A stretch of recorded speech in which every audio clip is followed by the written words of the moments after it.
2024년 2월 15일 새벽 1시. 경찰이 제 건물 앞에 섰습니다. 전 그날 밤 계단에 주저앉아 울었습니다. 62살. 25년 급식조리사. 퇴직금 전부를 쏟아부은 7억짜리 건물. 그리고 통장 잔고 12만 원. 사람들은 말했죠. 건물 하나 있으면 노후 걱정 없다. 월세만 받아도 월 300은 나온다. 학생 수요는 절대 안 끊긴다. 전부 거짓말이었습니다. 월세 360만 원이라는 숫자 뒤에 아무도 말해주지 않은 진실이 있었습니다. 제 이름은 이화자입니다. 오늘 제가 4년 동안 겪은 모든 것을 숨김없이 말씀드리겠습니다. 왜 7억짜리 건물이 5억이 되었는지, 왜 월세 360만 원이 실수령 65만 원이 되었는지, 왜 경찰이 새벽 1시에 제 앞에 섰는지, 그리고 가장 중요한 것, 여러분이 절대 저처럼 되지 않으려면 무엇을 알아야 하는지, 제 실수가 누군가의 교훈이 되길 바랍니다. 시작하겠습니다. 실화를 바탕으로 재구성했습니다. 손 큰 사람은 월세도 크게 받는다고 했습니다. 하지만 그 손이 쥐게 될 건 돈이 아니라 빗자루였습니다. 2021년 봄, 만 58세. 나는 이화자입니다. 25해 동안 초등학교와 중학교 급식실을 지켰습니다. 사람들은 제 손을 보면 크다고 했습니다. 그게 칭찬인 줄 알았어요. 손이 크면 국자도 잘 쥐고 무거운 솥뚜껑도 거뜬하고 김장철엔 배추 20포기를 혼자 버무릴 수 있으니까요. 그런데 2020년 겨울 그 손이 저를 배신했습니다. 선생님, 손목 터널 증후군이에요. 계속 무거운 거 드시면 신경 압박이 심해져요. 정형외과 의사 선생님의 말을 듣는 순간 머릿속이 하얘졌습니다. 수술은 성공적이었다고 했습니다. 재활도 잘 끝났다고 했습니다. 하지만 아침 6시 100인분 국. 솥을 들어 올리는 순간 느껴지는 그 떨림만큼은 누구도 대신해 줄 수 없었어요. 이제 그만해야겠다. 남편 최남수 씨는 그날 저녁 소주잔을 기울이며 말했습니다. 당신 손 더 버티면 안 돼. 나도 택배 몇 년 더 뛸 수 있어. 걱정 말아요. 하지만 저는 알았어요. 남편도 이미 65이라는 걸. 무릎에 파스를 붙이고 허리보호대를 2겹 착용하고 계단을 오르는 모습을 매일 봤으니까요. 조기 퇴직 서류에 도장을 찍던 날 교감 선생님이 말씀하셨습니다. 화자 선생님, 그동안 정말 고생 많으셨어요. 밥 한 끼가 얼마나 큰 힘인지 선생님이 제일 잘 아시잖아요.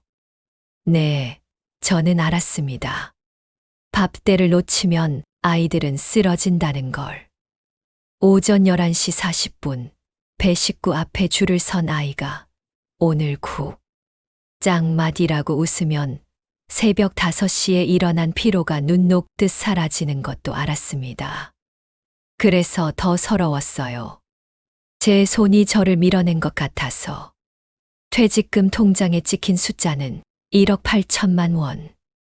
25, 해치고는 초라했습니다. 하지만 남편과 제가 모아둔 적금 7천만 원을 합치면 2억 5천. 이제 뭐 하고 살지? 딸 수진이가 주말에 와서 물었습니다. 엄마, 그냥 쉬면 안 돼? 아빠도 은퇴하시고 둘이 여행이라도 다니고. 하지만 저는 쉬는 게 무서웠어요. 손을 놀리는 게 무서웠습니다.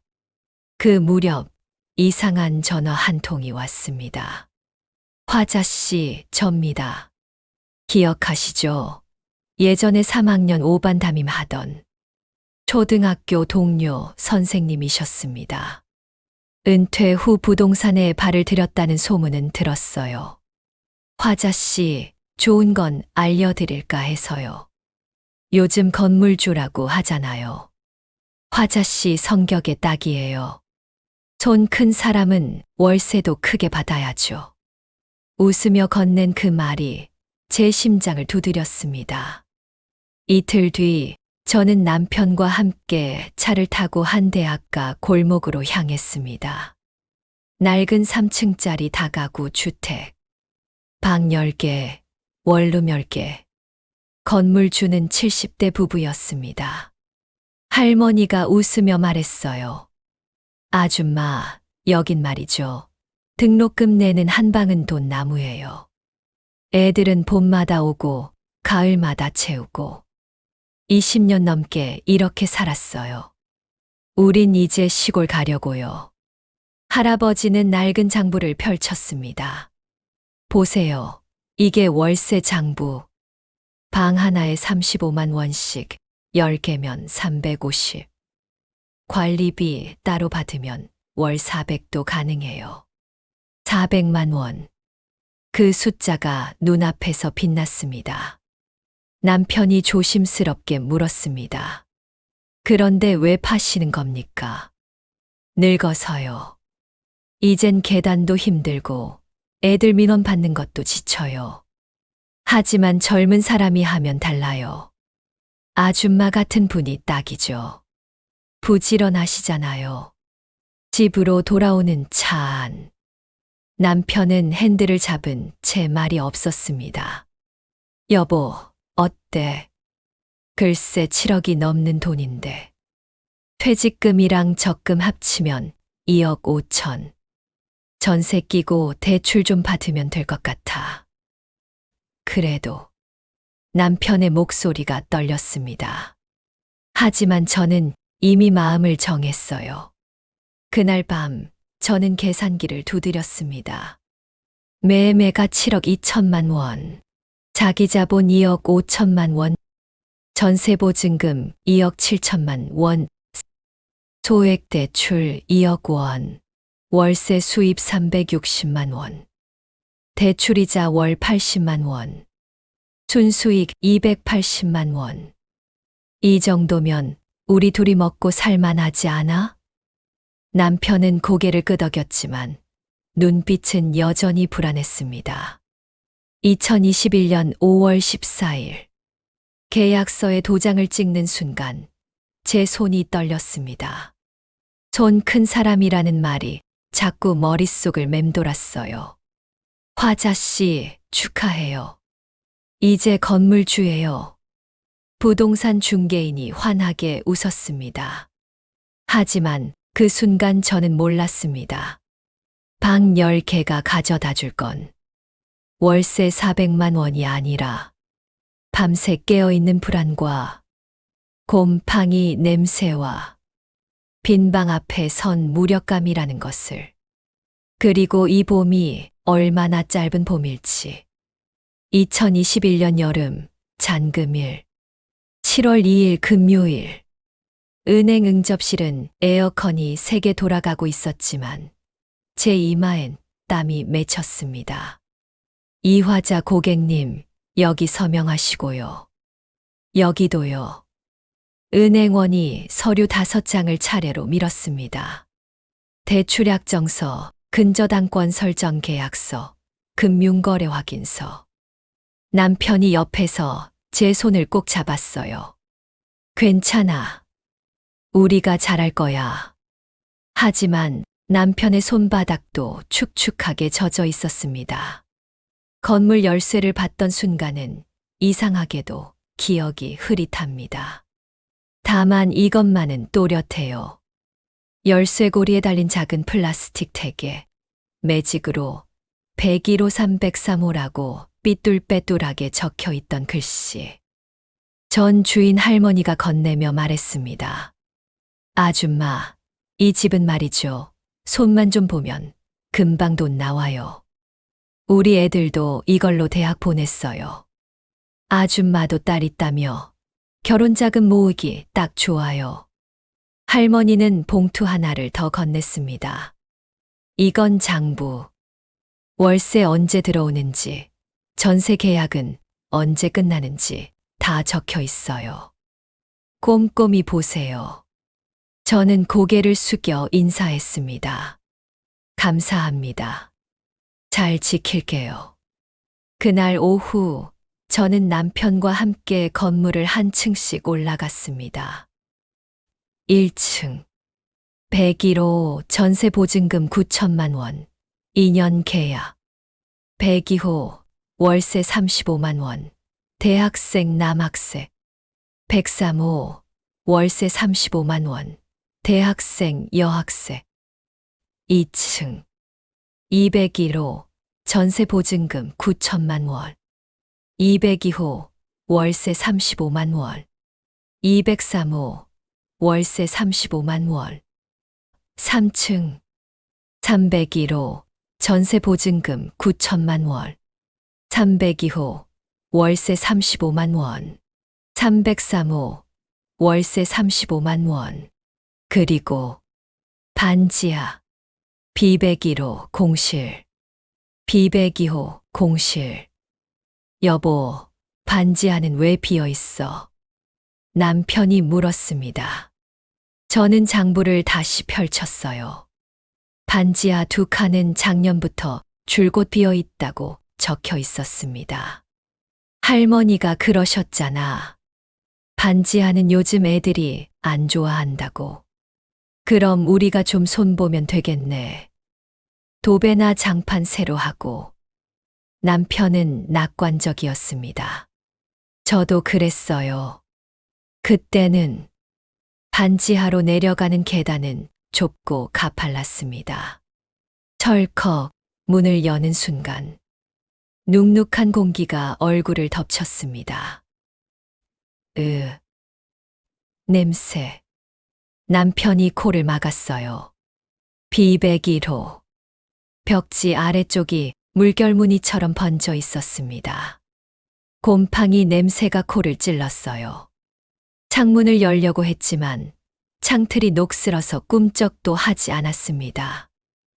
이거 생각보다 심한데. 남편의 목소리가 낮아졌습니다. 저는 벽을 손으로 만져봤어요. 축축했습니다. 마치 물에 젖은 수건 같았어요. 괜찮아. 방수 공사 좀 하고 환풍기 달면 돼. 저는 애써 밝게 말했습니다.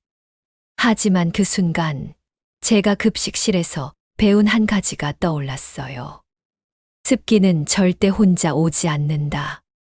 습기가 있으면 곰팡이가 오고, 곰팡이가 있으면 악취가 오고, 악취가 있으면 사람이 떠난다. 그날 저녁 집으로 돌아와 저는 체크리스트를 만들었습니다. 급식실에서 25년간 익힌 습관이었어요. 무엇이든 항목으로 쪼개면 해결할 수 있다고 믿었으니까요. 그러나 물음표가 생각보다 많았습니다. 여보, 공용 전기요금이 얼마나 나와? 모르지. 할머니한테 물어봐야 하나? 재산세는? 그것도. 우리는 서로를 바라봤습니다. 그제야 깨달았어요. 우리는 숫자 하나만 보고 달려왔다는 것을. 월세 360만 원. 그 숫자 뒤에 숨은 공실의 무게, 공용비의 압박, 수선비의 칼날을 전혀 계산하지 않았다는 것을. 다음 날 아침 저는 전 주인에게 전화를 걸었습니다. 할머니, 공용 전기요금이 얼마나 나오나요? 아, 그거 한 달에 15만 원 정도? 정화조 청소는요? 1년에 한 번 하는데 한 30만 원? 재산세는요? 1년에 한 200만 원쯤. 저는 메모하며 계산기를 두드렸습니다. 월세 수입 360만 원, 10개 방 만실 기준. 대출이자 80만 원. 공용 전기 15만 원, 관리비 수도 인터넷 등 10만 원, 재산세 월 17만 원, 수선비 예비 월 10만 원 매수, 실수령 228만 원. 분명 280만 원이라고 계산했는데. 공실. 만실이 아니면 이 숫자는 더 줄어든다. 그리고 반지하 2칸은 아직 비어 있다. 70만 원이 빠진다. 실수령 158만 원. 계산기를 내려놓는 순간 손이 떨렸습니다. 엄마, 괜찮아? 주말에 찾아온 딸 수진이가 물었습니다. 저는 웃으며 고개를 끄덕였어요. 응, 괜찮아. 반지하만 채우면 되니까. 근데 엄마, 요즘 애들 반지하 안 가려고 하지 않아. 드라마에서도 그렇고. 수진이의 말이 가슴에 박혔습니다. 괜찮아. 엄마가 좀 예쁘게 꾸미면 돼. 저는 다시 체크리스트를 펼쳤습니다. 반지하 수리 항목을 동그라미로 3번 그었어요. 7월 15일. 반지하 도배장판 업체가 왔습니다. 아주머니, 솔직히 말씀드리면요. 여긴 방수부터 다시 해야 해요. 도배만 하면 6개월 안에 또 뜹니다. 방수 공사하면 얼마예요? 2칸 다 하면 한 350만 원? 350만 원? 예상보다 훨씬 컸습니다. 일단 도배만 해주세요. 그럼 책임 못 집니다. 네, 알아요. 저는 고개를 숙였습니다. 그날 밤 저는 남편에게 말했습니다. 여보, 나 내일부터 반지하 청소 시작할 거야. 직접 할 수 있는 건 직접 해야지. 당신 손목. 괜찮아. 솥뚜껑보단 가벼워. 저는 웃었지만 남편은 웃지 않았습니다. 그날 밤 저는 오래 잠들지 못했어요. 어둠 속에서 계산기를 다시 두드렸습니다. 158만 원. 반지하 2칸을 채우면 228만 원. 이 정도면 괜찮아. 우린 괜찮아. 스스로에게 되뇌었습니다. 하지만 왜일까요? 그 숫자가 자꾸 모래성처럼 흩어지는 것 같았습니다.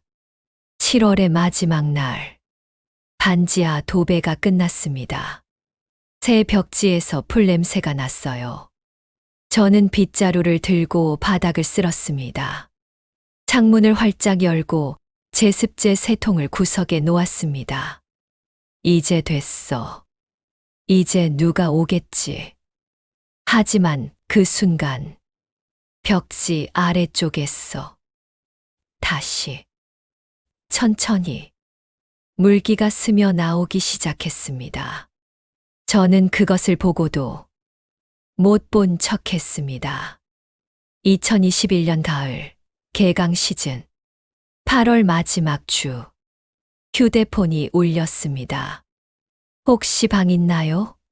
학교 근처에서 구하는데 부동산 중개인이 연결해준 전화였어요. 네, 있어요. 제 목소리가 너무 크게 나와서 스스로 놀랐습니다. 그날 하루에만 문의 전화가 5통. 이틀 뒤엔 7통. 9월 2일 개강일. 방 10개가 모두 찼습니다. 여보, 만실이야, 만실. 저는 남편에게 달려가 안겼습니다. 남편도 웃었어요. 오랜만에 보는 환한 웃음이었습니다. 그럼 이제 월세가 360만 원. 저는 계산기를 꺼내 다시 두드렸습니다. 실수령 240만 원. 240이면 우리 둘이 충분히 살 수 있어. 남편이 제 손을 꼭 잡았습니다. 저는 그날 밤 오랜만에 푹 잤어요. 하지만 기쁨은 길지 않았습니다. 9월 5일 첫 월세 입금일. 통장에 찍힌 숫자를 확인하던 저는 고개를 갸우뚱했습니다. 입금액 280만 원. 360만 원이어야 하는데.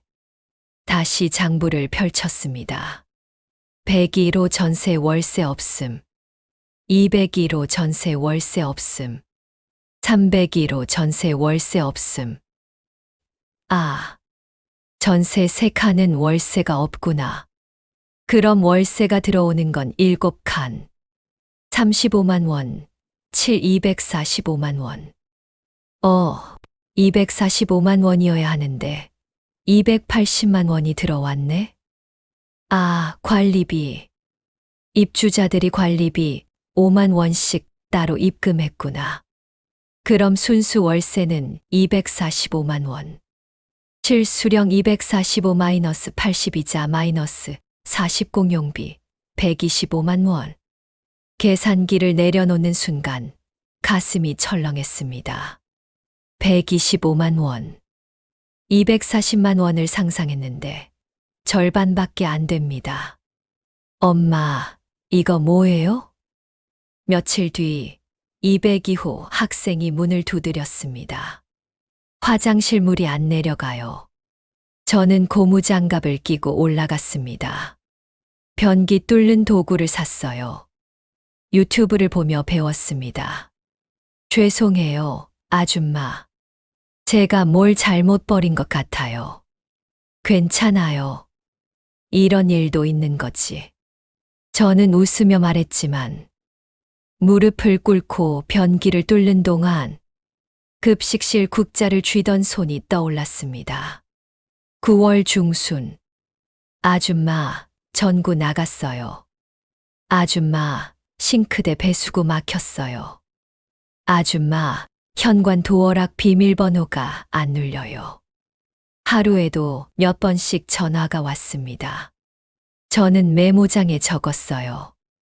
LED 전구 10개 3만 5천 원. 배수구 약품 1만 2천 원. 도어락 수리 8만 원. 급식실에선 소모품을 학교에서 줬습니다. 하지만 여기선 모든 게 제 돈이었어요. 9월 말 303호 학생이 이사를 나갔습니다. 아줌마, 죄송한데요. 학교를 그만두게 돼서요. 그래, 그럼 보증금은 제가 다음 사람 구해올게요. 하지만 학생은 그 약속을 지키지 못했습니다. 303호는 다시 빈방이 되었어요. 한 달치 월세 35만 원이 사라졌습니다. 10월, 정화조 청소 업체가 왔습니다. 아줌마, 이거 1년에 한 번은 해야 해요. 안 하면 역류합니다. 얼마예요? 35만 원이요. 또 35만 원. 303호 빈방에서 나갔어야 할 월세와 똑같은 금액이었습니다. 저는 통장에서 돈을 빼며 생각했어요. 한 칸이 비면 그 한 칸이 그냥 사라지는 게 아니구나.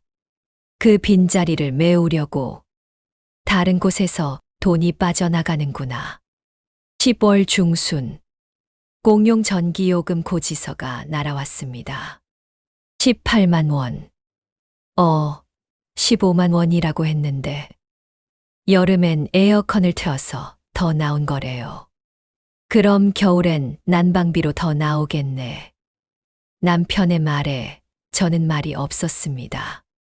그 무렵 딸 수진이가 찾아왔습니다. 엄마, 요즘 피곤해 보여. 아니야, 괜찮아. 엄마, 손목은? 저는 손목을 만졌습니다. 아프지 않다고 말하려 했지만 거짓말이었어요. 저녁마다 파스를 붙였습니다. 변기를 뚫고 전구를 갈고 계단을 오르내리는 동안 손목은 다시 욱신거리기 시작했어요. 엄마, 관리 회사에 맡기면 안 돼. 그럼 돈이 더 나가잖아. 그래도 수진이는 더 말하지 못했습니다. 10월 말 저는 그달 수입과 지출을 정리했습니다. 2021년 10월 정산. 수입. 합계 240만 원. 지출. 합계 175만 원. 실수령 65만 원. 65만 원? 저는 숫자를 보고 또 봤습니다. 처음 계산했던 280만 원은 어디로 갔을까요? 그날 밤 남편이 물었습니다. 화자야, 우리 잘하고 있는 거 맞지?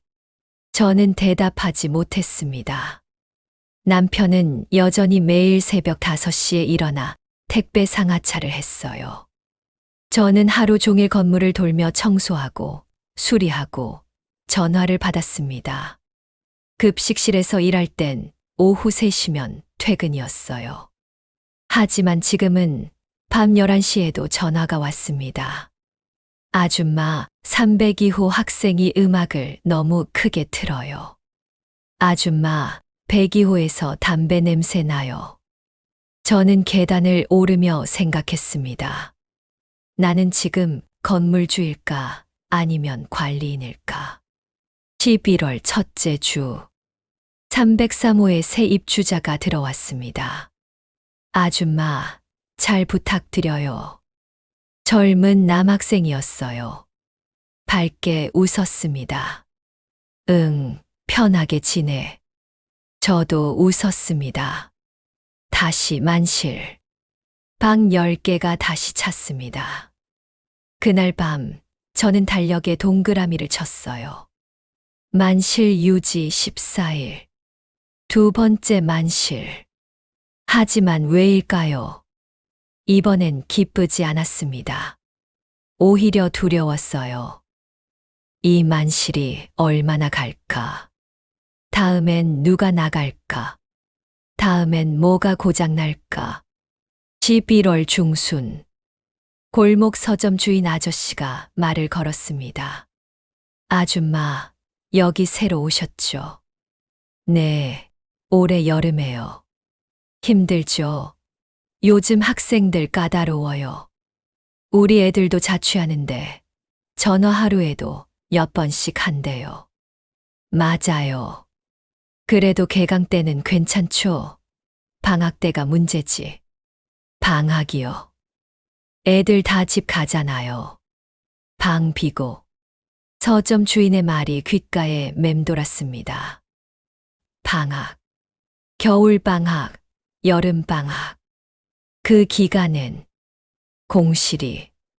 집으로 돌아와 저는 달력을 펼쳤습니다.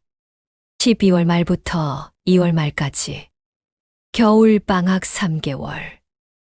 만약 방 절반이 빈다면, 월세 수입이 절반으로 줄어든다면, 저는 계산하다 말고 계산기를 덮었습니다. 더 이상 보고 싶지 않았어요. 그날 밤 저는 오래된 사진 한 장을 꺼냈습니다. 급식실에서 아이들과 함께 찍은 사진. 아이들이 오늘 짜장면 짱이라고 웃고 있었어요. 저도 웃고 있었습니다. 국자를 든 채로. 그때 제 손은 밥을 짓는 손이었습니다. 그런데 지금 제 손은 무엇을 쥐고 있을까요? 빗자루, 렌치, 걸레, 그리고 점점 얇아지는 통장. 2022년 봄, 개강이 오지 않은 봄. 2월 말. 저는 창문 앞에 서서 골목을 내려다봤습니다. 작년 이맘때는 이삿짐 차가 줄을 섰었어요. 학생들이 캐리어를 끌고 오르막을 올라왔었죠. 하지만 올해는 조용했습니다. 여보, 문에 전화 왔어. 남편이 물었습니다. 아직. 저는 휴대폰을 확인했어요.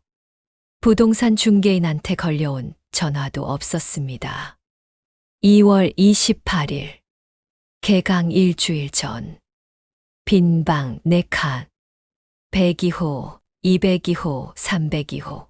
그리고 여전히 반지하 B101호. 아줌마, 올해는 좀 힘들 거예요. 부동산 중개인이 한숨을 쉬었습니다. 왜요? 개강인데. 비대면이요. 비대면. 학생들이 학교 안 나와요. 작년엔 백신 맞고 대면으로 돌아간다고 했는데 이번 학기도 온라인 병행이래요. 전화를 끊고 저는 주저앉았습니다. 비대면. 그 단어가 무슨 의미인지 그제야 제대로 이해했습니다. 학생들이 학교에 오지 않는다. 방이 필요 없다. 3월 5일. 통장에 찍힌 월세. 175만 원. 6칸. 작년 가을엔 9칸이었는데. 수입 175만 원. 대출이자 80만 원. 공용비관리비 약 40만 원. 실수령 55만 원. 55만 원으로는 우리 둘이 먹고 살 수 없었습니다. 남편의 택배 수입이 월 230만 원. 거기에 제 55만 원을 더하면 285만 원. 생활비로는 괜찮았어요. 하지만 문제는 수선비였습니다. 3월 중순 201호 입주자가 전화했습니다. 아줌마, 보일러가 안 돼요. 물이 미지근해요. 보일러 업체를 불렀습니다.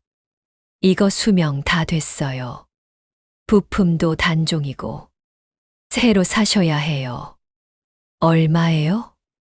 150만 원이요. 설치비 포함 150만 원. 저는 통장을 확인했습니다. 잔고 320만 원. 보일러를 사면 170만 원이 남습니다. 일단 수리만 해주세요. 수리해도 곧 또 고장 날 거예요. 그래도요. 수리비 35만 원. 일주일 뒤 보일러가 또 고장 났습니다. 결국 새 보일러를 샀어요. 잔고 135만 원. 그 무렵 골목 서점 주인 아저씨가 말했습니다. 아줌마, 요즘 애들 다 통학해요. 비대면이면 굳이 방 얻을 이유가 없잖아요. 그럼 언제쯤 나아질까요? 글쎄요. 학교에서 기숙사도 다시 열었대요. 거기가 싸니까 애들이 기숙사로 가죠. 기숙사. 그 단어가 가슴에 박혔습니다. 4월. 빈 방 5칸. 303호 학생이 나갔습니다. 아줌마, 죄송해요. 집에서 온라인 수업 들으려고요. 교통비 생각하면 그게 나아요. 그래. 조심히 가. 저는 웃으며 배웅했지만 문을 닫는 순간 주저앉았습니다. 5칸. 절반. 방 10개 중 절반이 비었습니다. 남편이 저녁을 먹다 말고 물었습니다. 화자야, 월세를 좀 내릴까? 내려. 35만 원이 부담스러우면 30만 원으로. 저는 고개를 저었습니다. 그럼 수입이 더 줄어. 안 돼. 그래도 빈방보단 나아. 남편의 말이 맞았어요. 하지만 저는 고개를 숙였습니다. 월세를 내린다는 건 제가 졌다는 뜻 같았어요. 5월. 저는 직접 전단지를 만들었습니다. 깨끗하고 조용한 원룸. 월세 35만 원, 33만 원 특별 할인. 입주비 50% 할인. 대학교 도보 5분. 남편과 함께 대학교 정문 앞에서 전단지를 돌렸어요. 학생들이 지나갔지만 대부분 받지 않았습니다. 어떤 학생은 받고도 바로 휴지통에 버렸어요. 저는 그 모습을 보며 눈물이 났습니다. 급식실에선 아이들이 제 손을 잡아줬는데, 아줌마, 오늘도 맛있어요. 라고 웃어줬는데, 지금은 아무도 제 손을 잡아주지 않았습니다. 5월 말. 통장 잔고 78만 원. 저는 남편에게 말했습니다. 여보, 내가 알바라도 나갈까? 편의점이나 식당이나. 남편이 고개를 저었습니다. 당신 손목 어떡하려고? 그래도 안 돼. 내가 더 뛸게. 야간 배송도 신청할게. 남편은 66이었습니다. 저는 더 이상 말하지 못했어요. 6월. 반지하 비백기로의 곰팡이가 다시 피었습니다. 저는 락스를 뿌리고 벽지를 뜯었습니다. 하지만 곰팡이는 다음 날 다시 피어났어요. 마치 저를 비웃는 것 같았습니다. 어느 날 저녁 딸 수진이가 찾아왔습니다. 엄마, 이거. 수진이가 봉투를 건넸어요. 뭐야? 30만 원. 엄마 용돈. 아니야, 너도 힘든데. 엄마, 제발 받아. 나도 엄마 딸이야. 수진이의 눈에 눈물이 고였습니다. 저도 울었어요. 딸한테 손을 벌리는 엄마가 된 것 같아서. 7월. 빈 방 6칸. 202호 학생마저 나갔습니다. 아줌마, 기숙사 자리 났대요. 거기가 한 달에 20만 원이래요. 20만 원. 제 월세보다 15만 원 싸다. 저는 아무 말도 하지 못했습니다. 그날 밤, 저는 2022년 상반기를 정리했습니다. 2022년 16월 정산. 평균 월세 수입 약 160만 원 공실 증가. 평균 지출 약 120만 원. 실수령 약 40만 원. 특별 지출. 보일러 교체 150만 원. 반지하 곰팡이 제거 시도 15만 원. 입주비 할인 손실 약 60만 원. 6개월 누적 실수령 약 15만 원. 6개월을 일했는데 15만 원. 저는 계산기를 보며 생각했습니다. 내가 지금 뭘 하고 있는 걸까? 골목 서점 주인이 물었습니다. 아줌마, 요즘 많이 힘들어 보여요. 네. 방이 안 차서요. 아줌마, 솔직히 말씀드릴게요. 요즘 이 동네가 힘들어요. 신축 오피스텔이 3개나 들어왔어요. 거기가 깨끗하고 편해서 애들이 다 그리로 가요. 신축 오피스텔이요. 네. 엘리베이터 있고, 택배함 있고, 관리실 있고. 월세는 비싸지만 부모님들이 선호하죠. 저는 고개를 끄덕였습니다. 우리 건물은 엘리베이터가 없었어요. 택배함도 없었고 관리실도 없었습니다. 제가 계단을 오르고 제가 택배를 받아주고 제가 관리실이었습니다. 7월 말. 저는 남편에게 물었습니다. 여보, 우리 잘못 산 걸까? 남편은 한참을 말이 없었습니다. 모르겠어. 근데 화자야, 당신이 잘못한 건 아니야. 그럼 누구 잘못이야? 몰라. 남편도 울먹였습니다. 66 남자가 울고 있었어요. 그날 밤, 저는 오래 잠들지 못했습니다. 창밖을 보니 골목 끝에 신축 오피스텔이 불을 밝히고 있었어요. 새하얀 건물.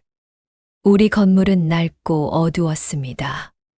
저는 생각했습니다. 봄은 오지 않았다. 작년 가을의 만실이 마지막 봄이었던 것 같다. 이제 남은 건 긴 겨울뿐. 2023년 여름 마지막 시도. 7월 초. 저는 인터넷에서 공실 해결 방법을 검색했습니다. 수십 개의 글이 나왔어요. 그 중 하나가 눈에 들어왔습니다. 요즘 학생들은 하숙을 선호합니다. 조식 제공하면 월세 5만 원 더 받을 수 있어요. 하숙. 저는 화면을 멍하니 바라봤습니다. 25년간 급식실에서 일했던 제게 밥 짓는 건 숨 쉬는 것만큼 자연스러운 일이었어요. 이거다. 저는 남편을 불렀습니다. 여보, 내가 하숙집을 해볼까 해. 하숙집. 응. 아침밥 해주는 거야. 나 그거 잘하잖아. 그럼 학생들이 올 것 같아. 남편은 걱정스러운 눈으로 저를 봤습니다. 당신 손목. 괜찮아. 국 한 솥 끓이는 것보다는 훨씬 가벼워. 저는 웃었습니다. 오랜만에 제 안에서 뭔가가 다시 살아나는 것 같았어요. 7월 중순. 저는 하숙 전단지를 새로 만들었습니다. 따뜻한 하숙집, 입주자 모집. 월세 40만 원 조식 포함. 월금 아침 식사 제공. 깨끗하고 조용한 환경. 어머니의 정성이 담긴 집밥. 남편이 물었습니다. 40만 원이면 5만 원 오르는 건데. 올까? 올 거야. 집밥은 돈으로 살 수 없는 거니까. 저는 확신했습니다. 일주일 뒤 전화가 왔습니다. 혹시 하숙집 맞나요? 아들이 학교 다니는데 밥을 안 먹어서요. 네, 맞아요. 저는 소리쳤습니다. 언제 한번 보러 오세요. 제가 직접 아침 챙겨드릴게요. 다음 날 학생 어머니가 아들과 함께 왔습니다. 아줌마, 우리 애가 편의점 도시락만 먹어서 걱정이에요. 걱정 마세요. 제가 25년간 급식 일했어요. 영양 균형 맞춰서 챙겨드릴게요. 학생 어머니가 웃었습니다. 그럼 믿고 맡길게요. 8월. 하숙생이 하나둘 늘기 시작했습니다. 102호, 202호, 302호. 3명의 학생이 입주했어요. 월세 40만 원, 320만 원. 기존 월세방 4칸 140만 원. 총 수입 260만 원. 공실 3칸을 빼도 작년보다 나았습니다. 저는 다시 살아나는 것 같았어요. 첫 조식 날. 저는 새벽 5시에 일어났습니다. 국 끓이고 계란 삶고 김치 꺼내고 밥 퍼담았어요. 7시. 학생 3명이 식탁에 앉았습니다. 우와, 아줌마 진짜 대박이에요. 맛있어요. 학생들이 웃으며 밥을 먹었습니다. 저는 그 모습을 보며 눈물이 날 것 같았어요. 이거였어. 이게 내가 잘하는 거였어.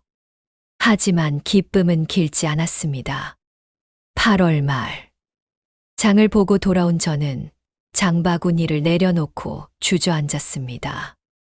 무게가 느껴졌어요. 쌀 10kg, 계란 30개, 야채, 과일, 고기. 급식실에선 배송 트럭이 왔었는데 여긴 제가 직접 날라야 했습니다. 손목이 욱신거렸어요. 9월. 조식 준비는 생각보다 힘들었습니다. 학생마다 취향이 달랐어요. 아줌마, 저 매운 거 못 먹어요. 저는 콩나물 알레르기예요. 저는 아침에 빵만 먹어요. 저는 메뉴를 다르게 준비했습니다. 매운 국과 순한 국, 콩나물 빼고 만든 반찬, 식빵과 잼. 새벽 5시가 4시 30분이 되었어요. 9월 중순. 102호 학생이 불평했습니다. 아줌마, 202호가 너무 시끄러워요. 밤 12시까지 음악 틀어요. 저는 202호 문을 두드렸습니다. 학생, 좀 조용히 해줄래? 아, 죄송해요. 하지만 다음 날 밤 또 시끄러웠어요. 다시 올라가서 부탁했습니다. 이튿날도, 그 다음 날도. 10월 302호 학생이 밤 11시에 전화했습니다. 아줌마, 화장실 물이 안 내려가요. 저는 잠옷 차림으로 올라갔습니다. 변기를 뚫고 내려왔어요. 새벽 1시. 다음 날 아침 4시 30분에 일어나야 했습니다. 3시간 반. 잠을 잤지만 잔 것 같지 않았어요. 그 무렵 딸 수진이가 물었습니다. 엄마, 얼굴이 왜 이래? 수척해졌어. 괜찮아. 요즘 하숙생들 밥 챙겨주느라 바빠서. 엄마, 그만해. 이러다 쓰러져. 아니야. 이제 괜찮아져. 방도 차고. 하지만 거울을 보니 수진이 말이 맞았어요. 제 얼굴은 헬쑥했고 눈 밑엔 다크서클이 가득했습니다. 10월 말. 202호 학생과 102호 학생이 싸웠습니다. 야, 너 때문에 잠을 못 자. 내가 뭘 어쨌는데. 저는 사이에 끼어 말렸어요. 그만해, 둘 다 진정해. 하지만 102호 학생이 말했습니다. 아줌마, 저 나갈래요. 여기 너무 시끄러워요. 기다려봐. 내가 얘기해 볼게. 하지만 학생은 이미 마음을 정한 것 같았어요. 일주일 뒤 102호는 다시 빈방이 되었습니다. 11월 초. 경찰이 왔습니다. 신고 들어왔습니다. 층간소음 민원이요. 네. 202호에서 밤에 시끄럽다고 아래층에서 신고했어요. 저는 고개를 숙였습니다. 죄송합니다. 제가 잘 얘기해 볼게요. 경찰이 돌아간 뒤 저는 계단에 주저앉았습니다. 층간소음, 인원, 경찰. 급식실에선 한 번도 경험하지 못한 단어들이었어요. 그 무렵 더 큰 문제가 터졌습니다. 반지하. 장마가 지나간 뒤 반지하 비백일호에 물이 역류했습니다. 하수구에서 올라온 물이 바닥을 덮었어요. 저는 장화를 신고 들어갔습니다. 악취가 진동했습니다. 여보, 이거 어떡해? 남편도 말이 없었습니다. 업체를 불렀습니다. 아줌마, 이거 역류 방지 공사해야 해요. 배관도 노후됐고. 얼마예요? 한 250만 원. 250만 원. 저는 통장을 확인했습니다. 잔고 195만 원. 일단 청소만 해주세요. 청소비 35만 원. 하지만 일주일 뒤 또 역류했습니다. 결국 배관 공사를 했어요. 업체는 250만 원이라고 했지만 막상 하고 나니 420만 원이 나왔습니다. 추가 보수가 필요했어요. 저는 아무 말도 하지 못했습니다. 딸 수진이가 100만 원을 보태줬어요. 엄마, 이것밖에 없어. 미안해. 아니야. 고마워. 저는 딸을 안았습니다. 34살 딸이 60살 엄마를 구제하고 있었어요. 12월. 저는 새벽 4시 30분에 일어나 조식을 준비하고 청소를 하고 민원 전화를 받고 배관을 확인하고 밤 11시에 잠들었습니다. 하루 18시간. 급식실에선 8시간 일했어요. 지금은 18시간. 월급은 급식실 때가 더 많았습니다. 12월 말. 300 이후 학생이 말했습니다. 아줌마, 내년엔 기숙사 가기로 했어요. 아줌마 밥은 정말 맛있는데. 죄송해요. 괜찮아. 잘 지내. 저는 웃으며 배웅했지만 문을 닫는 순간 울었습니다. 그날 밤 저는 2023년을 정리했습니다. 2023년 정산. 하숙 평균 수입 약 200만 원. 평균 지출 약 130만 원. 실수령 약 70만 원. 특별 지출. 반지하 영유배관 공사 420만 원. 하숙 장보기 식재료 월 30만 원 추가.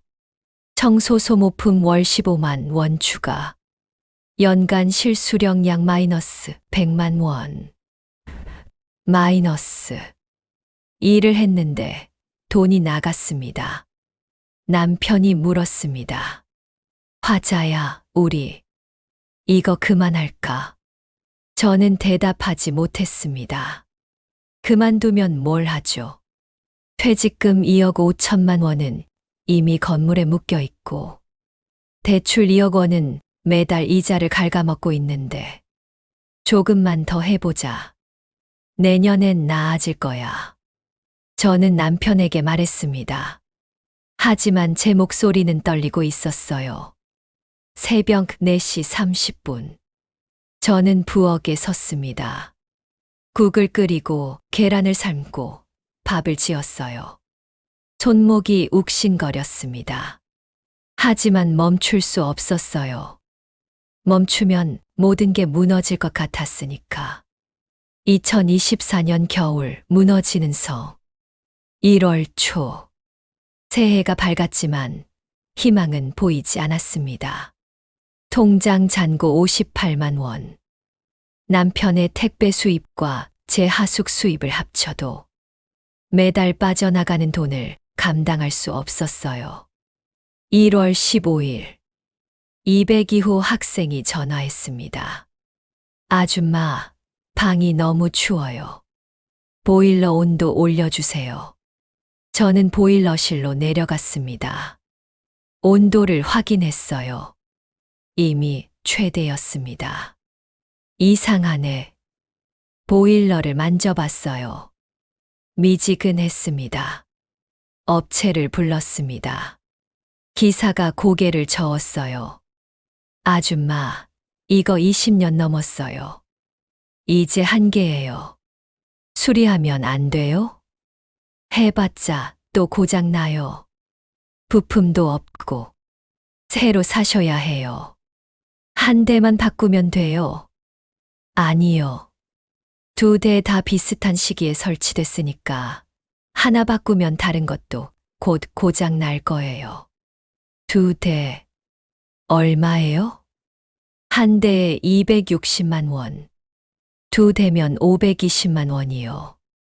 520만 원. 저는 주저앉을 것 같았습니다. 일단 한 대만 해주세요. 그럼 다른 층은 난방 안 돼요. 알아요. 일단 한 대만요. 260만 원. 통장에 없었습니다. 대출을 알아봤어요. 한도가 없었습니다. 결국 남편이 퇴직연금을 깼습니다. 여보, 미안해. 괜찮아. 어쩔 수 없잖아. 남편의 목소리가 갈라졌습니다. 1월 말. 보일러 한 대를 교체했습니다.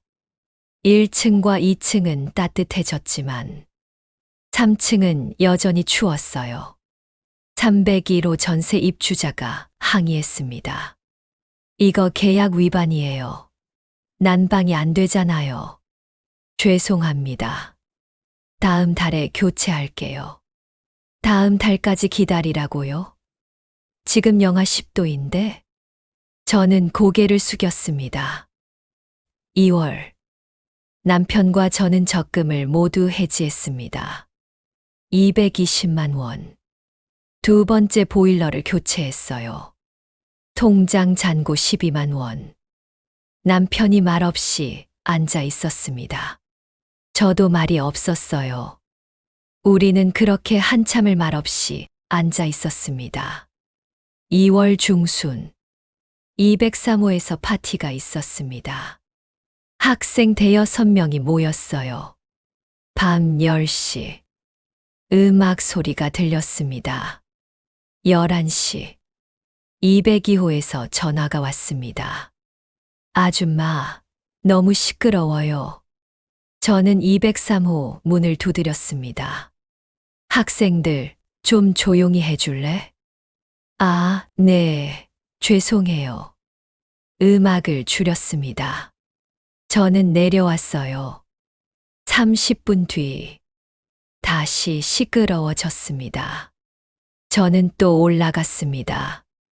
학생들, 이웃이 힘들어해. 제발 조용히 해줘. 알겠어요. 하지만 제가 내려오면 다시 시끄러워졌어요. 새벽 12시 30분. 202호 학생이 직접 올라가서 싸웠습니다. 야, 좀 조용히 해. 너도 평소에 시끄럽잖아. 뭐, 밀치고 당기는 소리가 들렸습니다. 저는 급히 올라갔어요. 그만해, 둘 다. 하지만 학생들은 계속 싸웠습니다. 새벽 1시. 경찰이 왔습니다. 신고 들어왔습니다. 이번엔 옆집에서 신고한 거였어요. 경찰이 203호 학생들에게 경고했습니다. 다시 신고 들어오면 과태료 나갑니다. 학생들이 흩어졌어요. 경찰이 돌아간 뒤 저는 계단에 주저앉았습니다. 남편이 올라와 제 어깨를 감싸 안았어요. 화자야. 여보, 나 너무 힘들어. 저는 그날 밤 처음으로 남편 앞에서 소리 내어 울었습니다.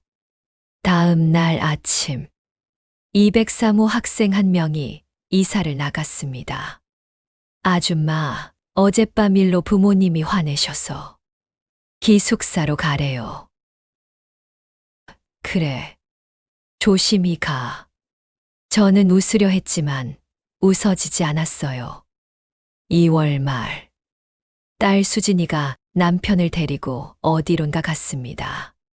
저녁에 돌아온 남편의 얼굴이 어두웠어요. 어디 갔다 왔어? 남편이 한참을 말이 없다가 입을 열었습니다.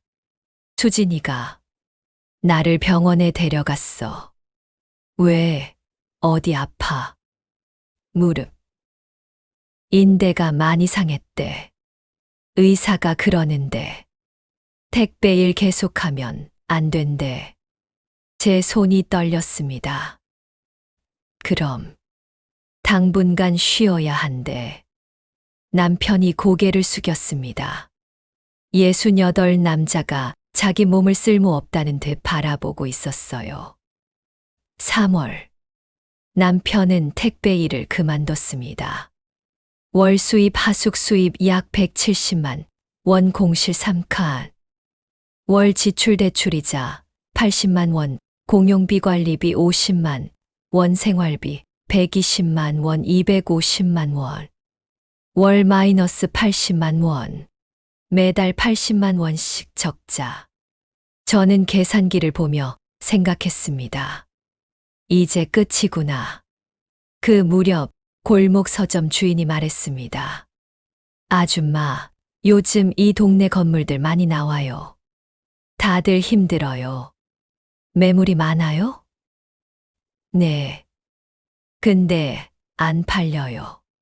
신축들이 너무 많이 들어와서. 저는 고개를 끄덕였습니다. 3월 말. 저는 부동산에 전화했습니다. 혹시 우리 건물 얼마에 팔 수 있을까요? 지금 시세요? 한 5억 정도. 5억.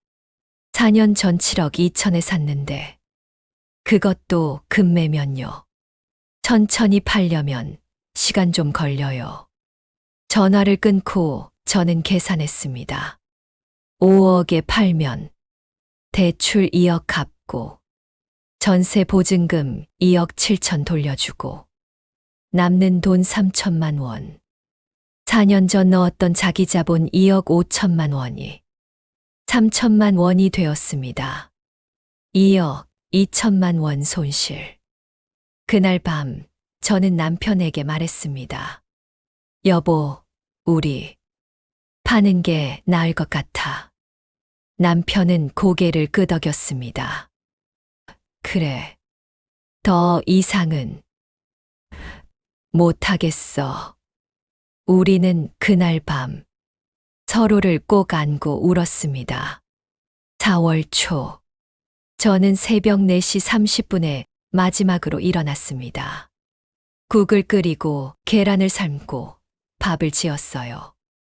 학생 2명이 식탁에 앉았습니다. 아줌마, 오늘도 맛있어요. 응, 많이 먹어. 저는 웃으며 말했지만 눈물이 흘렀습니다. 학생이 놀라서 물었어요. 아줌마, 왜 우세요? 아니야. 고춧가루 때문에 눈이 매워서. 저는 거짓말을 했습니다. 그날 저녁, 저는 손을 내려다 봤습니다. 25년간 국자를 쥐던 손, 4년간 빗자루와 렌치를 쥐던 손. 이제 이 손은 무엇을 쥐게 될까요? 2025년 봄, 4월 중순, 딸 수진이가 주말에 찾아왔습니다. 엄마, 아빠. 수진이는 우리 앞에 서류 한 장을 내밀었어요. 건물 매매 시세 분석표. 엄마, 이거 봐. 지금 안 팔면 더 떨어져. 저는 서류를 보지 않았습니다. 수진아. 엄마, 제발. 엄마, 얼굴 좀 봐. 엄마, 이제 60 넘었어. 아빠는 거동도 불편하고. 알아. 알면서 왜 계속 이래? 엄마는 건물주가 아니야. 엄마는 배관공도 아니고 청소부도 아니야. 수진이의 목소리가 떨렸습니다. 엄마 손은 밥을 짓는 손이지 변기를 뚫는 손이 아니잖아. 그 말에 저는 고개를 들 수 없었습니다. 저는 제 손을 내려다 봤어요. 손등에 화상 자국이 있었습니다. 보일러 만지다 데인 자국. 손톱 밑엔 때가 끼어 있었어요. 배수구 청소하다 묻은 것. 손목엔 보호대가 감겨 있었습니다. 이게 내 손이 맞나? 엄마. 수진이가 제 손을 잡았습니다. 엄마, 나 어렸을 때 기억나? 엄마가 급식실에서 돌아오면 손에서 국 냄새 났잖아. 나 그 냄새 좋았어. 엄마가 애들 밥 해줬다는 증거 같았거든. 근데 요즘 엄마 손에선 락스 냄새가 나.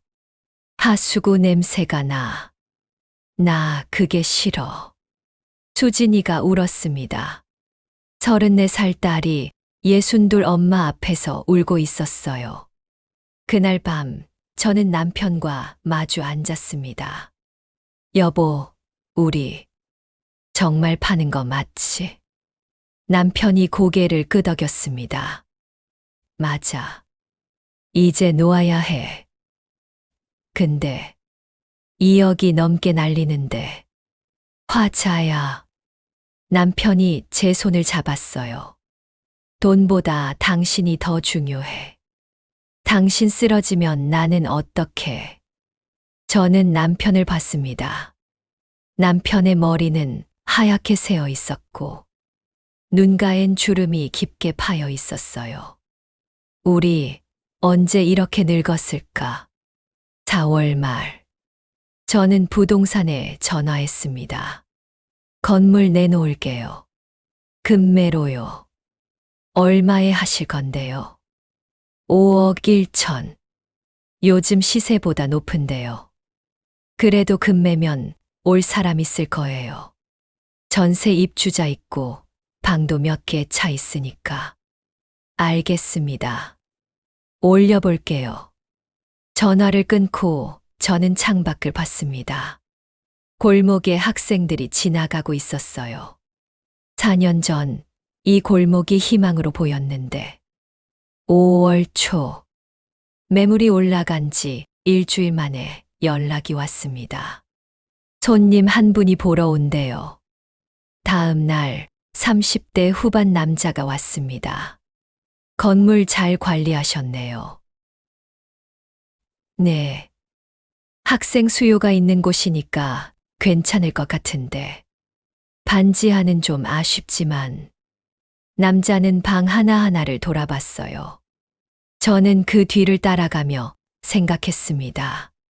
이 사람은 알까? 이 벽지 뒤에 곰팡이가 있다는 것. 저 보일러가 520만 원이라는 것.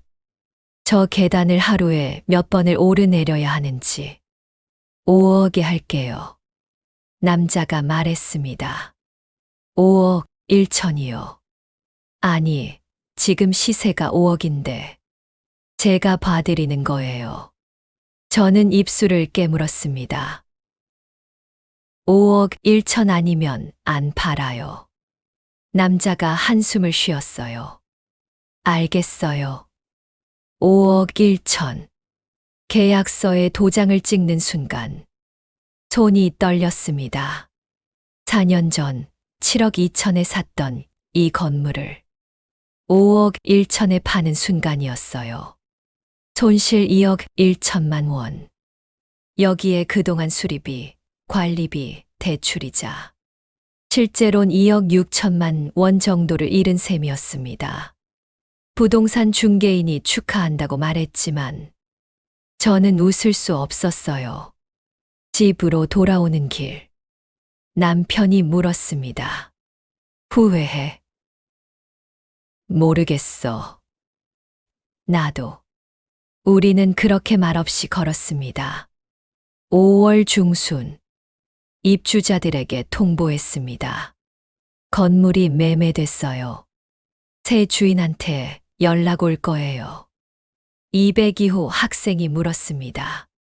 아줌마는 어디 가세요? 나도 잘 모르겠어. 아줌마 밥 맛있었는데. 아쉽다. 학생이 웃으며 말했지만 저는 울컥했습니다. 고마워. 잘 지내. 6월 초. 잔금일. 5억 1천만 원이 통장에 들어왔습니다. 저는 그 숫자를 보며 계산했어요. 대출 상환 2억 원, 전세 보증금 반환 2억 7천만 원 남는 돈 4천만 원.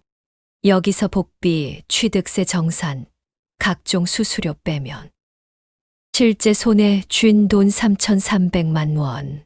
4년 전 넣었던 2억 5천만 원이 3,300만 원이 되었습니다.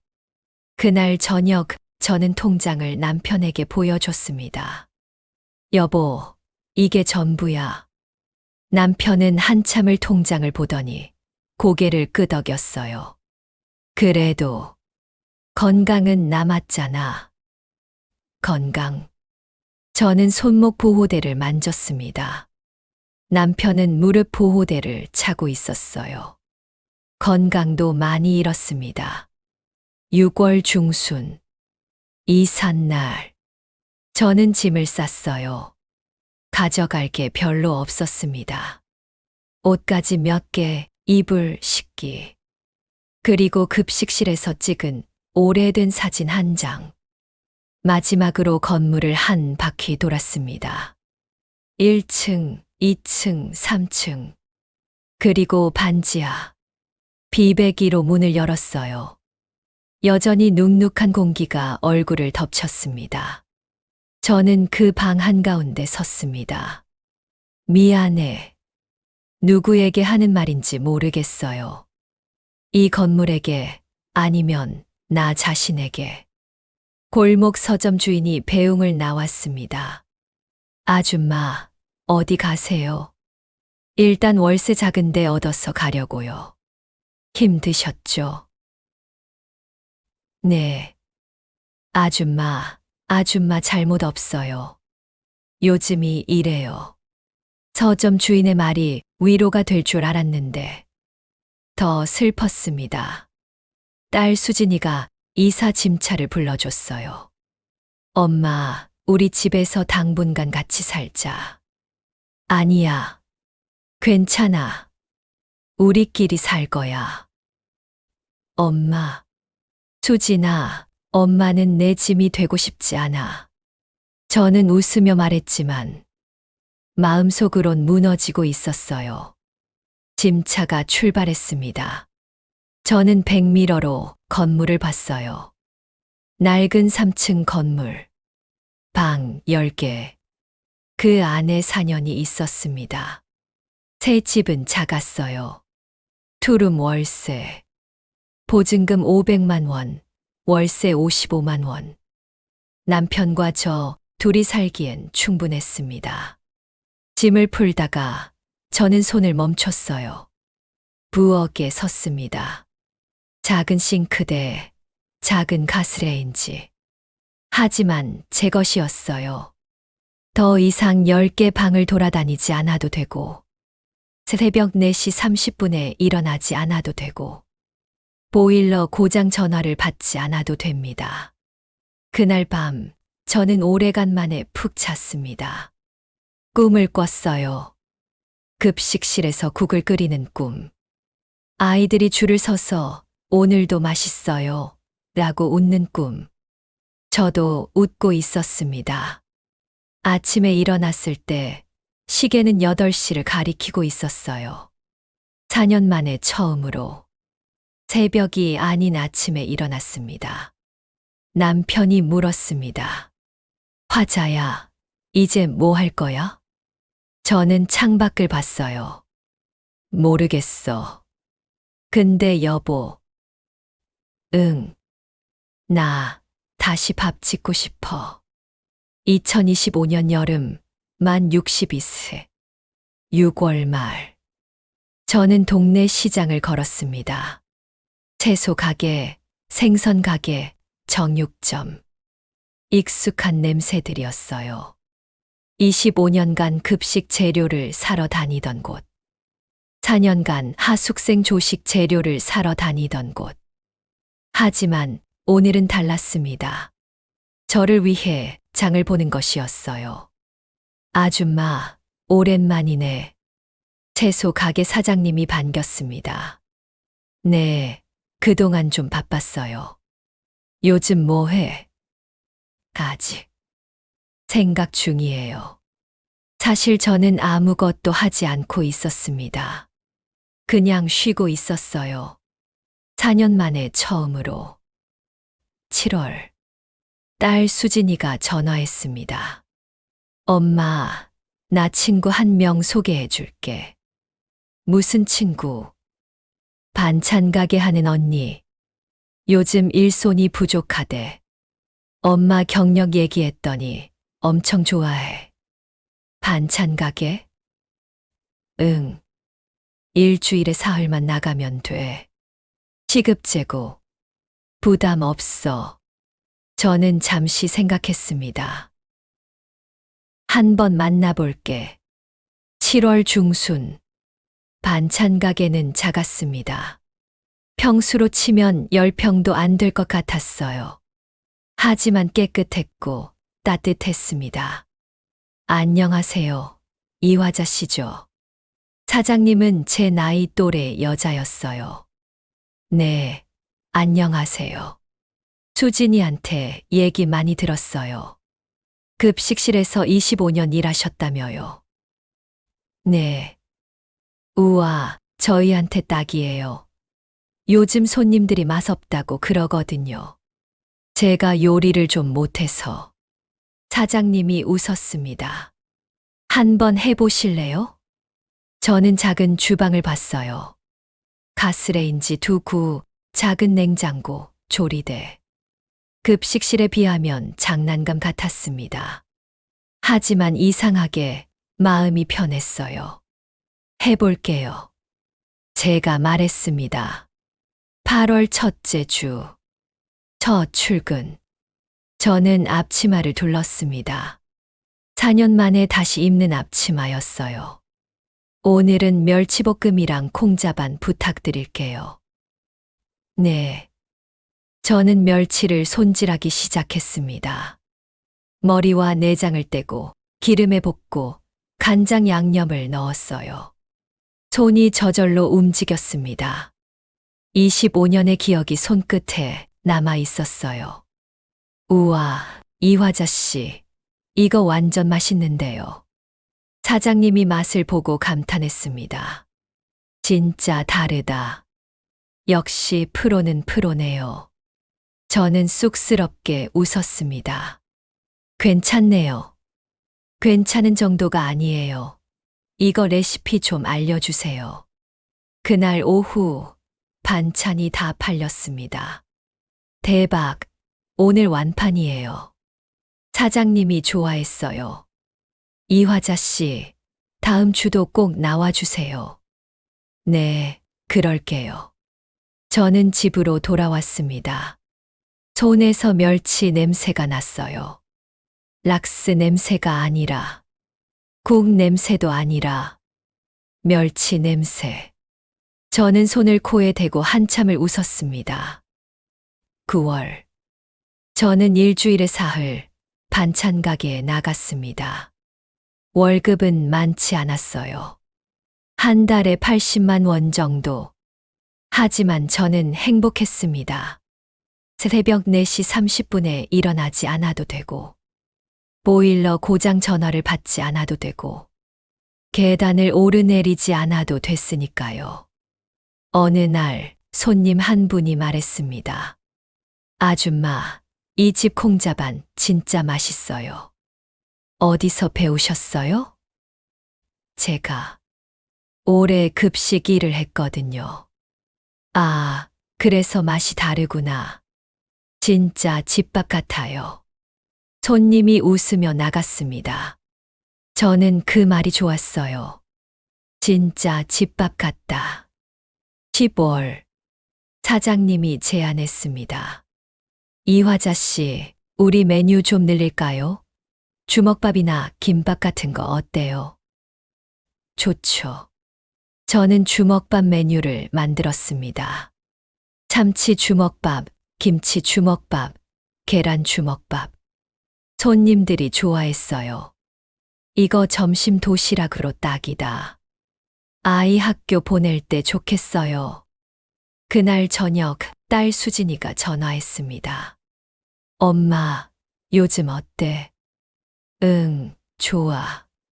일 힘들지 않아? 안 힘들어. 오히려 재밌어. 다행이다.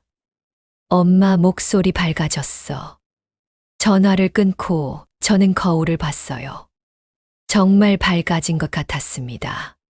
11월. 골목 서점 주인을 우연히 만났습니다. 아, 아줌마, 오랜만이에요. 아저씨, 안녕하세요. 요즘 뭐 하세요? 반찬 가게에서 일해요. 아, 잘 됐네요. 그때 그 건물은 팔았어요. 힘드셨죠? 네. 근데 이제 괜찮아요. 저는 웃었습니다. 진짜로 괜찮았어요. 12월. 연말이 다가왔습니다. 저는 한 해를 정리했어요. 2025년 하반기 반찬 가게 수입 월 80만 원. 남편 건강 회복 무릎 재활 중. 가벼운 일 시작 월 100만 원. 생활비 월 150만 원. 저축 월 30만 원. 여유 있음. 숫자는 4년 전보다 훨씬 작았습니다. 하지만 저는 행복했어요. 그날 밤 저는 남편과 이야기를 나눴습니다. 여보, 우리 4년 동안 뭘 배운 것 같아? 남편이 한참을 생각하더니 말했습니다. 욕심은 독이다. 저는 웃었습니다. 나는 좀 다르게 생각해. 뭔데? 내 손은 내가 잘하는 걸 해야 한다. 저는 손을 펼쳤습니다. 이 손은 국자를 쥐는 손이었어. 그런데 4년 동안 렌치를 쥐었지. 맞지 않는 일을 했던 거야. 남편이 고개를 끄덕였습니다. 그리고 하나 더. 방 10개보다 손님 10분이 낫다. 제가 배운 교훈은 3가지였습니다. 첫째, 총액이 아니라 실수령을 봐야 한다. 월세 360만 원이라는 총액에 현혹됐어요. 하지만 실제 손에 쥐는 돈은 그보다 훨씬 적었습니다. 공실, 수선비, 공용비, 재산세. 보이지 않는 비용이 생각보다 컸어요. 둘째, 공실 리스크는 생각보다 크다. 만실을 유지하는 건 정말 어려웠습니다. 학생들은 졸업하고 전학하고 기숙사로 가고 통학으로 바뀌었어요. 시장 환경도 변했습니다. 신축 오피스텔, 기숙사 재개방, 비대면 수업. 수요는 영원하다는 믿음은 환상이었어요. 셋째, 노동 투입에는 한계가 있다. 직접 관리하면 비용을 아낄 수 있다고 생각했어요. 하지만 제 몸이 그것을 감당할 수 없었습니다. 손목, 무릎, 수면, 정신건강. 모든 게 무너졌어요. 저는 이 이야기를 누군가에게 전하고 싶었습니다. 안전해 보이는 것이 안전한 게 아니다. 월세는 안정적으로 보였지만 그 안정을 유지하기 위해 흘려야 하는 땀과 눈물은 상상 이상이었습니다. 2026년 1월. 새해가 밝았습니다. 저는 반찬 가게에서 떡국을 끓였어요. 손님 10분이 줄을 섰습니다. 아줌마, 새해 복 많이 받으세요. 네, 손님도요. 저는 떡국을 퍼 담으며 웃었습니다. 퇴근길. 저는 손을 내려다봤어요.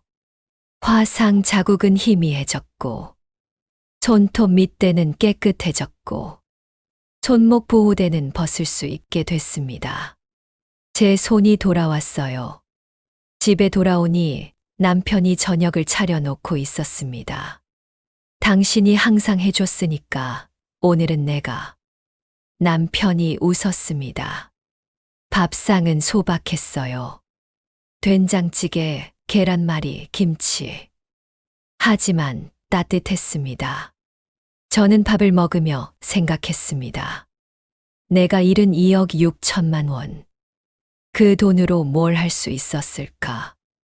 여행도 가고 손주 선물도 사주고 노후 준비도 하고. 하지만 저는 후회하지 않기로 했어요. 대신 이것만은 기억하기로 했습니다. 나는 이화자입니다. 25해 동안 급식실을 지켰고, 해 동안 건물과 싸웠고, 지금은 작은 반찬 가게에서 다시 밥을 짓습니다. 손 큰 사람은 월세도 크게 받는다는 말에 속았었어요. 하지만 이제 알았습니다. 손 큰 사람은 밥을 크게 짓는 사람입니다. 오늘도 저는 새벽 7시에 일어나 시장에 가고 반찬을 만들고 손님을 맞이합니다. 방 10개는 없지만 손님 10분이 있습니다. 그걸로 충분합니다. 하숙집의 봄은 짧았습니다. 하지만 제 인생의 봄은 아직 끝나지 않았습니다. 저의 긴 사연을 들어주셔서 감사합니다. 한 사람의 그날이 누군가의 내일의 위로가 되길 바랍니다.